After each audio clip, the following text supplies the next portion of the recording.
অনেক দিন ধরে শরীরটা প্রচুর খারাপ, আর এখন যত দিন যাচ্ছে ততই শরীরটা মানে প্রচুর ক্লান্ত হয়ে যায়। আমি চিনতে পারি, আমি ওটা চিনতে পারি না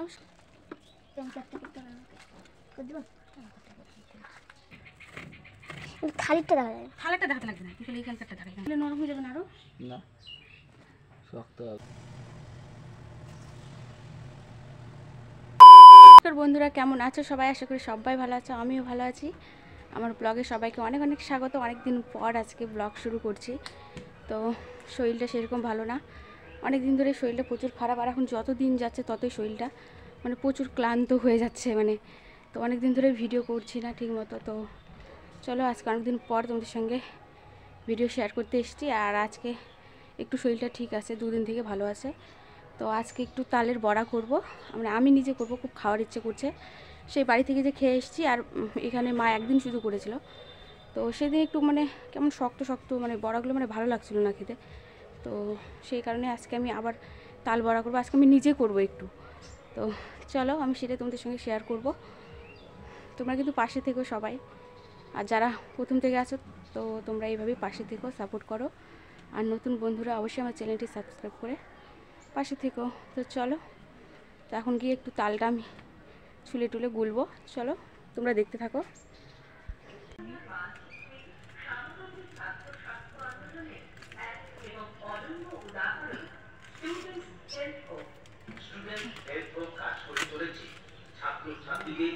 বিশ্ব স্বাস্থ্য সংস্থা ঘোষিত সুস্বাস্থ্যের লক্ষ্যে, অর্থাৎ তাদের শারীরিক, মানসিক, সামাজিক স্বাস্থ্যের যত্ন। তো দেখো তালটা না প্রচুর তালটা একটু শক্ত শক্ত ছিল, ভালো করে পাকিয়ে নিই হাসুয়াটা নিয়ে নাও। তো যার কারণে ওই যে উপরের খসাটা আমি তুলতেই পারছিলাম না, এত শক্ত ছিল।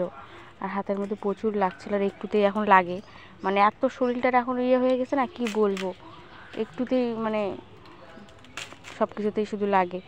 তো যাই হোক দেখো ছোলাই যাচ্ছিলো না, কারণ একটু শক্ত শক্ত ছিল যার কারণে তালটা, কারণ আজকেই নিয়ে এসছে মা, ওরা বাড়িতে তাল ছিল না। তো আমি ফোন করে বলেছিলাম মাকে তাল রাখতে, তো মা যে তালটা কুড়িয়ে রাখছিল বাবা, তো আজকেই পেয়েছে তালটা, তো তার কারণে শক্ত শক্ত তালটা। আমি যদি কালকে যদি করতাম বা তাহলে আবার ঠিক হতো, নরম হয়ে যেত তালটা।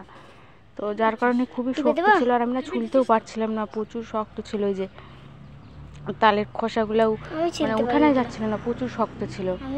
আর আমি তালটা একদম ছুলতে পারলাম না, শক্ত হয়ে আছে তালটা, একটু শক্ত শক্ত আছে তালটা আমি ছুলতেই পারলাম না। তারপরে না পারে তোমাদের দাদাভাই যে ছুলে দিচ্ছে তালটা এখন। তো তোমাদের দাদাভাইকে দেখো তালটা ছোলার জন্য লাগিয়ে দিয়েছি। তো এটা দুদিন পরে যদি করতাম তাহলে আবার ঠিক কিন্তু নরম হয়ে যেত তালটা, কোনো অসুবিধা হতো না।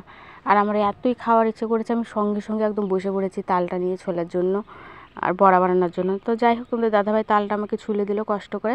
তোমাদের দাদাভাই তালটা ঘুষে দিতে চেয়েছিল, তো আমি বললাম যে লাগবে না, এখন আমি করতে পারবো।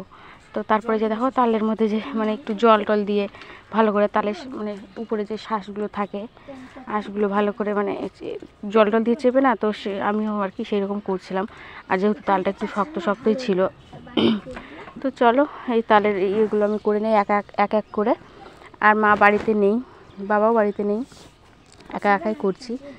তো ভাবছি বসেই তো আছি সারাদিন চুপচাপ, তো একটু এই কাজটা একটু বসে বসেই করি না, তো সেই কারণেই আর কি তালের বড়া করার জন্য। আর যেহেতু ওখান থেকে মাকে বললে মা করে দিত, কিন্তু মা তো আর করে পাঠাতে পারবে না ওখানে বলো। আর আমি আর যেতেও পারবো না, কারণ আমাদের মধ্যে নিয়ম 7 খাওয়ার পরেও তো বললাম না ঘুরে এসেছি যে, আর তারপরে 8 মাস পরে গেলে থাকতে পারবো না। তো যার কারণে চলে এসেছি, আর যেতেও পারবো না খাওয়ার জন্য। আর ভাজা পোড়া জিনিস ওগুলো তো আর পাঠিয়ে দেওয়াও যায় না বলো না, আর পাঠিয়ে দিলে সেটা সমস্যা নাই, কিন্তু এরকম সময়ে না খাওয়াই ভালো বলো, অত দূর থেকে রাস্তাঘাটে কীরকম তো বলা যায় না। তো যার কারণে আর কি আমি বলেছি আমি তো করতে পারবো।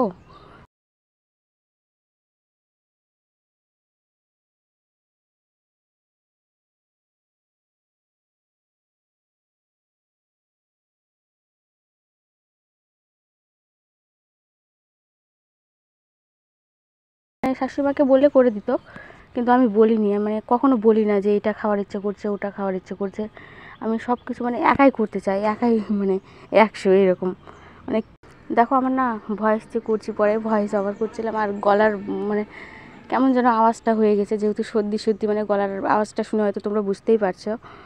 তো এই যে দেখো জালের মধ্যে মানে তালটা ছাঁকিয়ে দিলাম, কারণ মানে যত মানে আঁশ টাশগুলো ছিল সব কিন্তু ওই জালের মধ্যে কিন্তু মানে আটকে যাবে। খুব একটা ভালো ব্যাপার না, খুব সুন্দর এটা মানে ভালো লাগে। তো হয়েই গেছে দেখো তালটা না মানে ছুলতে না ঘুষতেই বিরক্ত লাগে। তারপরে যে দেখো বসে পড়েছি এখন আমি সব কিছু উপকরণ নিয়ে তাল বড়া করার জন্য। তো কীরকম হচ্ছে তো তোমরা আমাকে একটু জানাইও, আমি তো ঠিক পারি না সেই রকম। তো যে দেখো প্রথমে চিনি দিয়ে দিচ্ছি, আগে চিনি নিয়ে। আর আমি এটা বুঝতে পারছিলাম না যে তালটা আমি জাল দিয়ে করব নাকি এমনি মানে করব, মানে জাল দিয়ে তালের বড়া করে নাকি কাঁচায় তাল দিয়ে বড়া করে, আমি বুঝতেই পারছিলাম না। তো অনেক ভিডিওতে দেখলাম, তো ওরাও দেখাচ্ছে না যে মানে তালটা জাল দিয়ে করছে নাকি এমনি করছে, তো সেটা দেখাচ্ছে না, ডাইরেক্ট শুধু দেখাচ্ছে ওই তালটা মানে ছেঁকে নেওয়ার পরে তালের মধ্যে যে মানে সব কিছু দিয়ে আর কি মাখা শুরু করে দিচ্ছে। তো আমিও আর কি অনেক ভিডিও দেখার পরে আমি ভাবলাম থাক আমি এবার কাঁচাই করি, কিন্তু মাকে দেখেছিলাম যে মানে জাল দিয়ে করেছিল। তো এই যে দেখো আমি চিনিটা আগে ভালো করে দিয়ে চিনিটা গুলিয়ে নিয়ে তারপরে কিন্তু এখানে আমি ময়দা দিয়ে দিলাম। ময়দা দেওয়ার পরে চালের গুঁড়িও দিয়ে দিলাম অল্প একটু, কারণ ময়দা দিলে তো মানে খুব নরম হয়ে যাবে, ভিতর দিকটা একটু কাঁচা কাঁচার মতো লাগবে। তো সেই কারণে আর কি একটু চালের গুঁড়িটাও দিয়ে দিলাম, যার কারণে একটু শক্ত শক্তও যাতে হয়। যে টাকা দিয়ে বানাচ্ছি বাবা মারা যে কয় যে বানাই দিলাম, আমি তো কিছু কই আমাকে মা ওরকম থেকে টাকা। তো দেখো আমি আটাটা ভালো করে মাখছি, না হলে তো মানে ভালো হয় না, মানে খোলে না নাকি, তাই ভালো করে মাখতেই আছি। তো প্রথম করছি তালের বড়া, মানে আমি একা একা করছি আর কি। তো চলো আমি আটাটা মাখে নেই, আমি বুঝতে পারছি না নরম হয়ে যাচ্ছে, যত দিচ্ছি ততই নরম হয়ে যাচ্ছে চালের মানে আটা দিচ্ছি তো নরম হয়ে যাচ্ছে শুধু। তো এইরকমই করে নাকি আমি বুঝতে পারছি না কিছু। তো চলো আমি আগে ভালো করে মেখে নেই, নিয়ে টিয়ে তারপরে তোমাদের সঙ্গে আবার দেখা হচ্ছে। আর তোমরা একটু কমেন্ট করে জানিও যে আমি পারছি কি পারছি না, কীরকম করছি। আর প্রচুর ঘেমে যাচ্ছি, আর এখন তো একটুতেই ঘামে যায়, প্রচুর ঘামে প্রচুর, আমার এত গরম লাগে। আর রাত্রে যে কত কষ্ট করে থাকি সেটা আর কি আর বলবো, সত্যি সারা রাত। দিনের বেলা তো ঘুমাতে পারি না, যে গরম আর রোদ তাপে। তো চলো আমি আটাটা মেখে নিই, বেশ কথা বলবো না। তো আমার হয়ে গেছে, মানে সব কিছু করা হয়ে গেছে, আটা কাটা মাখা হয়ে গেছে। কড়াইয়ের মধ্যে মানে গ্যাসের মধ্যে কড়াইয়ের তেল দিয়ে গরম দিয়েছি। আর অন্ধকার যেহেতু রান্নাঘরটা, আর এখন তো বিকেল হয়ে গেছে, আরও দেখা যাচ্ছে না অন্ধকার। আর মানে কারেন্ট ছিল, কারেন্টটা চলে গেল, যার জন্য করে অন্ধকার। আর সারাটা দিন আজকে প্রচুর হাওয়া ছিল, আর এখন দেখো একটুও হাওয়া নেই, প্রচুর গরম লাগছে। আর তো এই যে লাইন এসছে, এখনই অন্ধকার ছিল, তো এই যে চলে এসছে লাইন। তো চলো তেলটাও মনে আমার গরম হয়ে গেছে। তো এই যে কারেন্ট চলে এসছে, আর এখন একটু তোমাদেরকেও দেখাতে পারবো। কেউ নেই দেখো, আমি একা একা। তোমাদের দাদাভাই মানে কড়াইয়ের মধ্যে তেল বসিয়ে দিল, আমি আটাটা সানছিলাম। তো তেলটা গরম হয়েছে, এখনও ভালো করে গরম টরম হয়নি, তেলটা গরম হচ্ছে। কতক্ষণে যে আমার হবে সত্যি। তো চলো দেখি। তো দেখো আমার তেলটাও মনে হয় বেশ গরম হয়ে গেছে। তো আমি যে রান্না করে চলে এসেছি এখন। আর কি গরম লাগছে ভিতরে, একদম থাকা যাচ্ছে না, গাছের পাতা তো একটাও বাইরে নড়ছে না, কিচ্ছু না। তো চলো আমি প্রথমে আগে একটুখানি দিয়ে দেখলাম যে তেলটা গরম হয়েছে কিনা। তো দেওয়ার পরে দেখছি যে না, দেওয়ার সঙ্গে সঙ্গেই মানে কি সুন্দর ভেসে উঠেছে। তো ভাবলাম হ্যাঁ গরম হয়ে গেছে, এবার এক এক করে সবগুলো মানে দিয়ে দিই। তো দেখো দিচ্ছিলাম, আর আমি না দিতেও পারি না মানে সবাই কত সুন্দর করে গোল গোল করে করে, মানে মারা আরও মানে সবাই মানে গোল গোল করে করে না, আর আমার কাছে হচ্ছিলোই না, কেমন যেন একদম পেঁয়াজি করলে যেরকম থেকে যায় সেই রকম, দিতেই পারছিলাম না। তো তার কারণ মা আবার বলেছে, মানে মাকে দেখি আর কি হাতের মধ্যে একটু করে খালি মানে হাতটা ডুবিয়ে নেয় জলের মধ্যে, তারপরে দেয়, তাহলে নাকি পড়ে যায় তাড়াতাড়ি করে। তো আমিও তারপরে সেইভাবেই নিচ্ছিলাম, প্রথমেই শুধু হচ্ছিল না, পেঁয়াজের মতন হয়ে যাচ্ছিলো। তো এই যে দেখো দিয়ে দিয়েছি সবগুলো, কী সুন্দর করে প্রথম করছি, কী রকম যে হবে জানি না। তো চলো করে নেই। আর বাড়িতে তোমাদের দাদাভাই শুধু আছে, দোকানের সামনে বসে আছে, আর আমি এখানে একা একা ভূতের মতো করছি। ও আসছে মাঝে মাঝে আসছে, মানে আমার কী রকম আমি বলছি কী আর বলবো, একদম বলার মতো নেই। মানে যখন যেটা খাওয়ার ইচ্ছে করে তোমাদের দাদাভাইকে বলি, ও এনে দেয়, সব কিছুই আনে দেয়, যখন যেটা খাওয়ার ইচ্ছে করে বললেই আনে দেয়। তো এই যে বলেছি যে তালের বড়া খাবো, আবার বায়না করেছি, যেহেতু দেখো তাল এবারই কিন্তু খেতে পারবো না, আর দেখো এখনই তাল খাওয়ার সময়, আর কয়েকদিন গেলে কিন্তু তালও পাবো না, কিচ্ছু পাবো না। তো যার কারণে খেয়ে নিচ্ছি। আর বলা যায় না পরে যদি নাও খেতে দিতে পারে, মানে তাল খেলে বলা যায় না, তো অনেক রকমের সমস্যা থাকে, যার কারণে তাল কিন্তু যখন বেবি হওয়ার পরে কিন্তু তাল কিছু কিন্তু খেতে দেওয়া হয় না, মানে অনেক রকমের সমস্যা থাকে না, কত রকমের কত জিনিস বারণ হয়ে যাবে, কিন্তু মানে খেতে নিষেধ করে দেওয়া হবে। তো সেই কারণেই আর কি এবারই মানে সব খাচ্ছি আমি ভালো করে। তো যেরকম আমও হয়তো, কাঁচা আমও হয়তো আমি পরে আর খেতে পারবো না, কারণ বেবি তখন ছোটো থাকবে, হয়তো আমি খেতেও পারবো না আম টাম। তো সেই কারণে মা বলে, শাশুড়ি মাও বলে যে এবারই খাও, পরে কাঁচা আমও খেতে পারবো না, তখন অত খাওয়াও যাবে না, এইভাবে আর কি বলে। তো চলো তোমরা দেখতে থাকো, দেখো কীরকম হচ্ছে বড়াগুলো আমার কী সুন্দর ফুলে ফুলে উঠছে, খুবই সুন্দর হচ্ছে, খেতে কী রকম হবে সেটা তো জানি না।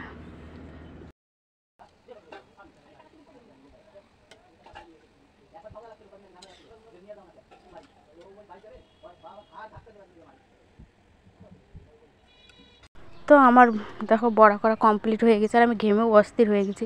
তো দেখো বড়াগুলো কত সুন্দর লাগছে দেখতে। তো চলো তোমাদের দাদাভাইয়ের খাওয়া তো হয়ে গেছে, আমি এবার একটু নিয়ে খেয়ে দেখি কীরকম হয়েছে।